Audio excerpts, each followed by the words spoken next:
कि सहयोग में पहले किस प्रकार की समाधि लगती है।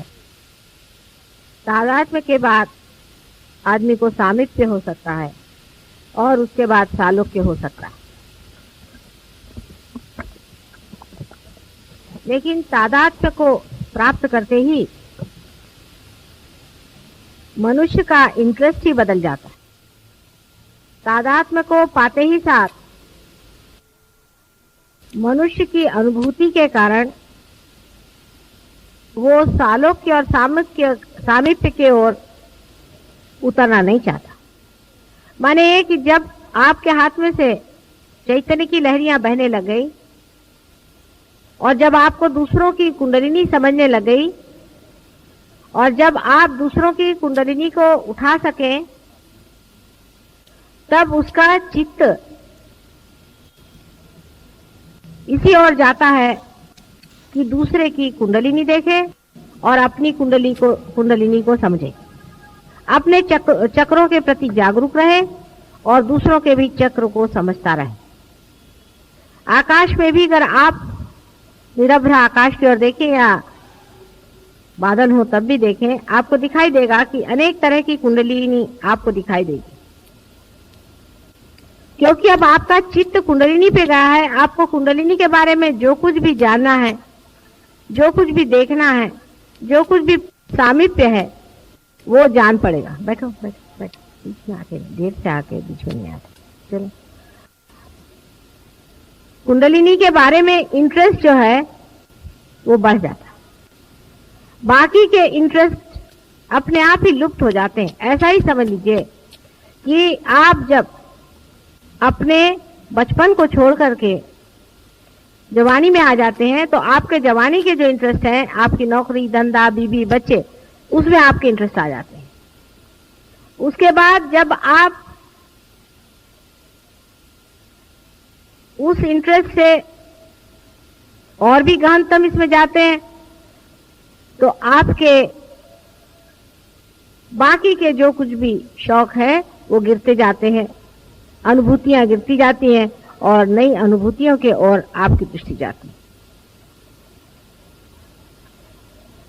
या इस प्रकार समझें कि जैसे एक मनुष्य को गाने में रुचि नहीं है और किसी तरह से उसको गाने में रुचि हो गई, शास्त्रीय संगीत में उससे रुचि हो गई, तब फिर उसे कोई सी भी अशास्त्रीय संगीत की महफिल हो, वहां मजा नहीं आने वाला।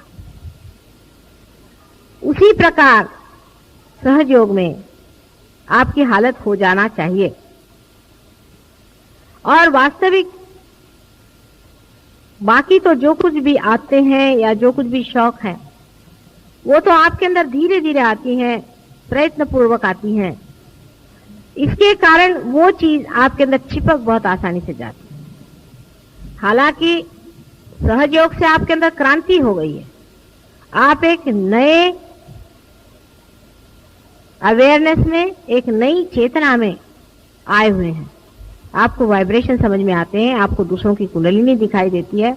आप में से बहुत लोग जागरूक भी कर सकते हैं और बहुत से लोग पार भी कर सकते हैं। हजारों लोगों का आप लोगों ने ठीक भी किया। नई शक्ति में आपका पदार्पण हुआ है और जिससे आप लाभित हैं। लेकिन ये सब करने में एक ही बात का दोष रह गया है कि आपने कोई भी प्रयत्न नहीं किया, बगैर प्रयत्न के ही सट से हो गया। इसके ही कारण शायद हो सकता है कि बहुत से लोग जो सहयोग में वाइब्रेशंस पा भी लेते हैं, ऊंचे उठ भी जाते हैं, तो भी उनका चित्त परमात्मा की ओर, आत्मा की ओर, कुंडलिनी की ओर नहीं रहता है और अब भी वो चित्त बार बार गलत जगह पे जाते रहता है। आपने पूछा था कि पाने के बाद क्या करना है। पाने के बाद देना ही होता है। ये बहुत परम आवश्यक चीज है कि पाने के बाद देना होगा, नहीं तो पाने का कोई अर्थ ही नहीं है। और देने के वक्त में एक बात, सिर्फ एक छोटी सी बात याद रखनी है कि जिस शरीर से, जिस मन से, जिस बुद्धि से, माने इस पूरे व्यक्तित्व से आप इतनी जो अनुपम चीज दे रहे हैं वो स्वयं भी बहुत सुंदर होनी चाहिए। आपका शरीर स्वच्छ होना चाहिए, शरीर के अंदर कोई बीमारियां नहीं होनी चाहिए। अगर कोई बीमारी है, बहुत से सहयोगी में ऐसा भी होगा कि उनके अंदर अगर शारीरिक बीमारी है तो सहयोग से पहले तो वो बहुत कहते हैं कि साहब मेरी ये बीमारी है, वो ठीक होना चाहिए, वो बीमारी ठीक होना चाहिए, लेकिन सहयोग के बाद में इतना चित्त नहीं रहेगा बीमारी को। अरे हो जाएगा ठीक, चलो ठीक है, ये बात गलत है। आपको कोई सी भी जरा सी भी तकलीफ हो जाए, आप फौरन वहां हाथ रख के अपनी तबीयत ठीक कर सकते हैं, अपनी फिजिकल साइड बहुत साफ रख सकते हैं। बहुत ज्यादा उसमें कुछ करने की जरूरत नहीं है, स्नान करना और स्वच्छता से रहना और अपनी फिजिकल साइड ठीक करनी। लेकिन उसके लिए मैंने एक चीज का कहा है कि जैसे सवेरे कहते हैं कि सबको बाथरूम जाना चाहिए, मुख साफ करना चाहिए, तो सहज योगियों के लिए सोने से पहले पानी में बैठना 5 मिनट अत्यंत आवश्यक, वो चाहे कोई भी हो। आप बड़े पहुंचे हुए हो, आपका हमें नहीं पकड़ता, ये इससे मतलब नहीं है। आपको 5 मिनट पानी में बैठना चाहिए। आप लोगों को ये आदत लगे इसलिए मैं जबरदस्ती बैठती हूँ कभी कभी कि चलो मैं भी पानी में बैठती हूँ तो मेरे सहयोगी बैठेंगे, ये आदत बहुत ही अच्छी है।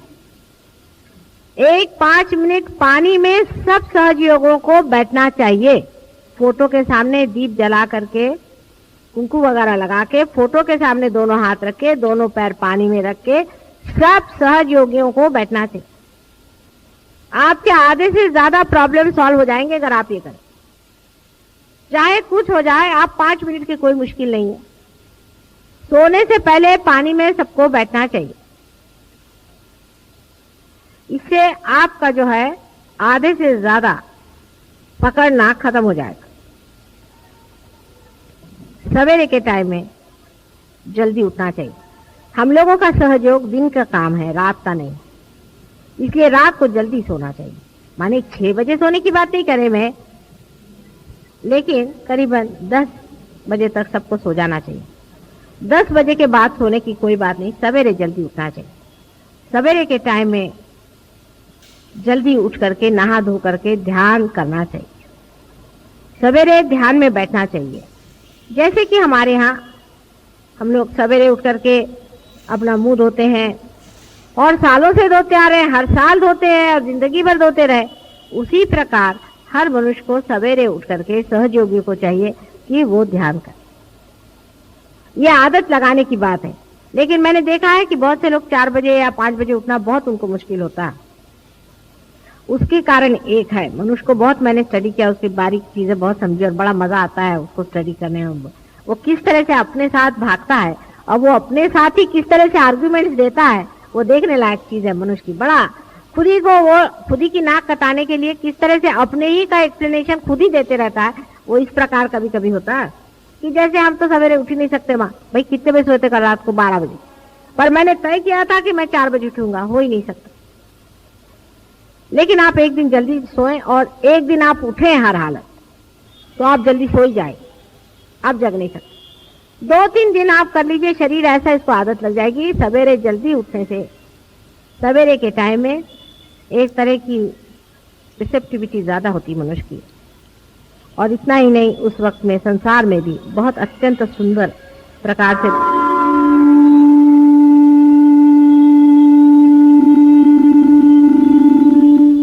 ते मशीन आहे ना, ते बरोबर आहे, पण माणसांचं असंच होतं कधी कधी, मध्येच काहीतरी डोकं भडकतं, समजत नाही का।